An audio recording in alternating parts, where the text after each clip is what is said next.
Continuamos con más de su revista Acción 10 en la mañana. Hoy en Vida Sana hablaremos sobre un tema muy importante. Se trata de la dislipidemia, es decir, el exceso de colesterol en la sangre. Y para poder hablar sobre esto, tenemos acá en el estudio al diabetólogo Javier Bravo. Si usted tiene alguna duda acerca de esta enfermedad, perfectamente puede hacerlo uniéndose a nosotros, a nuestra transmisión en Facebook. Aparecemos como Noticiero Acción 10 y como Canal 10 Nicaragua. Le damos la bienvenida al doctor y gracias por acompañarnos una vez más para hablar sobre temas de salud y sobre todo para tener una vida sana, para tener una vida larga. Bienvenido, doctor. Gracias, Anduriña, ¿verdad?, por estar acá y por la invitación. Primeramente, pues darle gracias a Dios por un día más de vida, llevar temas de interés hacia la población. Cuando hablamos de este tipo de temas, dislipidemia es una patología que es ocasionada por nosotros mismos, ¿verdad? Normalmente, cuando hablamos de dislipidemia, podemos hablar de dislipidemia primaria y dislipidemia secundaria. ¿Cuál es la dislipidemia primaria? Es aquella de que el paciente nace con una deficiencia, ya tanto en un receptor o una enzima, que no es capaz de metabolizar los lípidos y de esta forma mantenerse en sangre un poco elevado. Que ese paciente, pues obviamente, siempre va a mantener los triglicéridos o colesterol un poco alto. Cuando hablamos de dislipidemia secundaria, es aquella que es ocasionada a través del tiempo, por el consumo de alcohol, por el consumo de tabaco, por falta de ejercicio, por los hábitos alimenticios, por enfermedades renales, inclusive en embarazadas, y algunos fármacos también que te pueden elevar significativamente el colesterol y triglicéridos. Cuando hablamos de dislipidemia no es más que el aumento de las cantidades de grasas en el cuerpo, que puede ser el colesterol, triglicéridos, el HDL, el LDL, ¿verdad? Y esto te puede llevar a eventos cardiovasculares. Recordemos que una de las causas principales de muerte a nivel mundial es los accidentes cerebrovasculares, o sea, los infartos como la principal, y eso se ve de que es ocasionada por este problema de dislipidemia. ¿Cuáles son esos valores normales que nosotros debemos de tener para no padecer de dislipidemia? Cuando hablamos de colesterol, hablamos de que esto no significa que no lo debemos de tener. Todo el mundo tiene colesterol y triglicéridos, pero deben haber rangos en los cuales este paciente no le va a dar complicaciones, no le va a dar ningún evento. Cuando hablamos de un valor de colesterol menos de 200 en sangre, ¿verdad? De triglicéridos menos de 150. Cuando hablamos de HDL, debe estar aproximadamente entre 40 a 60, más arriba. Y cuando hablamos del LDL, que es el colesterol malo, como le dicen, ese debe estar menos de 100. Si este paciente maneja estos rangos, ¿verdad?, este paciente pues, le puede ir bien, no va a presentar ningún evento cardiovascular. Pero si pasan de estos límites, el paciente tiene que estar sometido a tratamiento o a cambio del estilo de vida para evitar complicaciones como es la parte de lo que estábamos hablando, del infarto miocardio. Además de que usted mencionaba el tema del sedentarismo, obviamente el tema de la alimentación está muy relacionada con el tema del aumento del colesterol en la sangre. Y una consulta, doctor, a veces nosotros miramos a una persona delgada y decimos, no, esta persona no puede tener exceso de colesterol en la sangre, pero realmente es posible que una persona que físicamente luce delgada tenga dislipidemia. Así es. Yo traje una imagen que vamos a observar ahí en el camino. Vamos a notar una persona delgada, ¿verdad?, y con un alto valor de colesterol y triglicéridos. Imagínate que esa persona anda aproximadamente casi 3.500 de triglicéridos, que es bastante alto. Podríamos pensar de que este paciente, por lo que es delgado, no va a tener un evento como este, ¿verdad? Más sin embargo, hay posibilidades de que este paciente tenga lo que es un problema familiar, o sea, una deficiencia de lo que es la parte de las enzimas. Como podemos observar ahí, el colesterol en 488 y los triglicéridos en 3.556. O sea, nosotros como médicos estamos acostumbrados a ver este tipo de valores en los pacientes, pero el propio paciente no se asusta cuando ve este tipo de valores y dice, pero ¿cómo anda caminando? ¿Cómo anda tan tranquilo? Y el paciente ni le duele la cabeza, ni siente entumecimiento en las manos, pero sí, este paciente es diabético.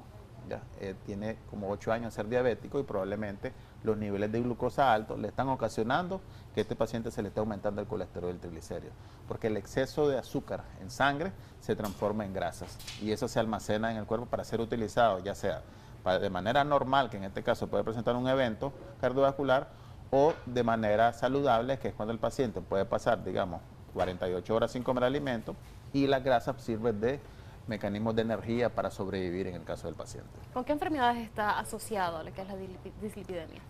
Lo principal es la arteriosclerosis. ¿Qué es la arteriosclerosis? No es más que el acúmulo de grasas en la sangre. el calibre de las venas y de las arterias van disminuyendo porque la grasa se va acumulando ahí y van obstruyendo. Entonces, cuando las arterias son más chiquititas y están más obstruidas, entonces este paciente puede sufrir un infarto. Un infarto es que el oxígeno o la sangre no llega a la célula donde la necesita. Puede ser un infarto cardíaco, puede ser un infarto renal, puede ser infarto hepático o un infarto cerebral, aquellos pacientes que les dan un derrame cerebral, que es muy común. Entonces el paciente estaba tranquilo platicando y de pronto tuvo un evento o un infarto fulminante. Entonces este tipo de paciente probablemente lleva la trayectoria de tener los triglicéridos y el colesterol alto. Y esto no es que porque me comí hoy, digamos, chicharrón con tortilla y ya mañana tengo los triglicéridos altos. Esto se va acumulando a través del tiempo. Es los malos hábitos alimenticios y el sedentarismo que normalmente la mayoría de pacientes están sometidos. No hacen ni tan siquiera media hora de ejercicio en el transcurso de la semana. Entonces es importante que el paciente cambie su estilo de vida para que esta complicación no le pase, digamos, la factura a finales de los 60 años. Lamentablemente no siempre tenemos la costumbre de hacernos estos exámenes de control, pero en el caso de lo que es el colesterol en la sangre, ¿cada cuánto tiempo uno debería de acudir a un laboratorio, al médico, para poder medir los rangos y valor del colesterol que está en nuestra sangre? Literalmente se habla que un paciente de 20 a 30 años, si se hace un perfil lipídico y le sale normal, puede esperar mínimo de 4 a 5 años para volverse a hacer un examen de este tipo. Pero un paciente con condición de patologías crónicas como diabetes, hipertensión, lo más ideal es hacerse el examen por lo menos cada 6 meses si sale alterado. Si no, una vez al año para valorar más o menos si este paciente se le va elevando o no el colesterol. Y es importante tomar en cuenta de que el LDL, que es una de las fracciones del colesterol, que es el que causa más daño, es el que debemos de valorar. Porque un paciente puede tener colesterol de 200, pero un LDL de 180 o de 160, a veces uno no le toma importancia. Inclusive en el laboratorio aparece que está normal o no lo marcan en rojo, pero el médico debe valorar de que esa fracción le puede ocasionar un daño a corto plazo. Un daño a corto plazo, estamos hablando de un evento cardiovascular. Normalmente los pacientes cuando se quieren descubrir si andan alterados o no el colesterol y triglicéridos, normalmente los pacientes sienten dolor de cabeza, sienten mareo, entumecimiento de las manos, se les duermen los pies, síntomas asociados a eso, y lo primero que hay que hacer es un examen de perfil lipídico para valorar si está relacionado o no a este problema. ¿Simplemente solamente esos síntomas o hay otros también relacionados con esta enfermedad que te pueden dar un pronóstico o un indicio de que realmente puedas tener exceso de colesterol en la sangre? Cuando se dan las complicaciones como el pie diabético o una descompensación metabólica o un vértigo, el paciente que prácticamente no puede ni sostenerse él mismo, está asociado siempre ahí el colesterol y el triglicérido. Normalmente va de la mano también con hipertensión. O sea, el paciente, cuando decimos andas la presión alto, entonces lo primero que hace el médico te va a hacer estos exámenes para determinar si alguno de estos factores te está generando el aumento de la presión asociado al estrés, pues que mucha gente con el estrés se eleva la presión. Pero en condiciones meramente metabólicas, el colesterol y el triglicéridos juegan un papel importante en varias complicaciones en el paciente. No solo en la diabetes, en hipertensión, también en síndrome ovario poliquístico, en problemas de tiroides, en problemas hepáticos. Siempre va a ir las moléculas estas que pueden causar daños meramente a largo plazo. ¿Tiene cura? Claro, como es una complicación, es una patología perfectamente. Cuando hablamos de la patología genética, cuando hablamos de que hay un problema genético, que hay deficiencia enzimática, entonces obviamente lo ideal es mantener bajo tratamiento y bajo vigilancia al paciente. Pero cuando es ocasionada por algo, por algún factor externo, como lo que estábamos hablando, por ejemplo el alcohol, que te esté provocando el aumento de triglicéridos, entonces mandamos al paciente a quitar meramente lo que le está causando daño y ese paciente puede mejorar. Pero cuando ya el paciente ya tiene más de 60 años, entonces le tenemos que instaurar tratamiento crónico, porque el solo hecho del que el paciente sea diabético, ya el paciente ya tiene ese factor de riesgo y tiene que tomar tratamiento continuo.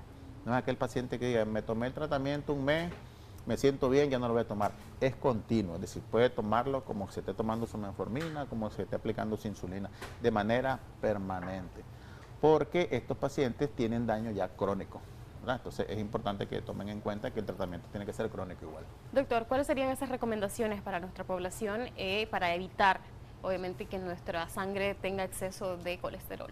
Si el paciente es joven y se ha diagnosticado como diabético, lo principal es cambiar el estilo de vida, ¿verdad? Ahorita. cambiar el estilo de vida, hacer un poco más de ejercicio, por lo menos 3 veces a la semana, no hacer el montonón de meterse a un gimnasio y hacer 5 horas, con media hora, 45 minutos, 3 veces a la semana más que suficiente, cambiar los hábitos alimenticios. Pero si el paciente ya tiene más de 45, 50 años y ya el paciente es crónico, ya es diabético, ya hipertenso, tiene que utilizar fármacos que le ayuden a mantener, ¿verdad?, aparte del estilo de vida, a evitar cualquier complicación tanto cardiovasculares como pie diabético, que algunas veces pues los pacientes terminan amputados. Y además del chequeo constante, ¿no?, en el médico, siempre tratar de valorar un poquito cómo estamos internamente, aunque no físicamente nos sintamos bien, ¿verdad?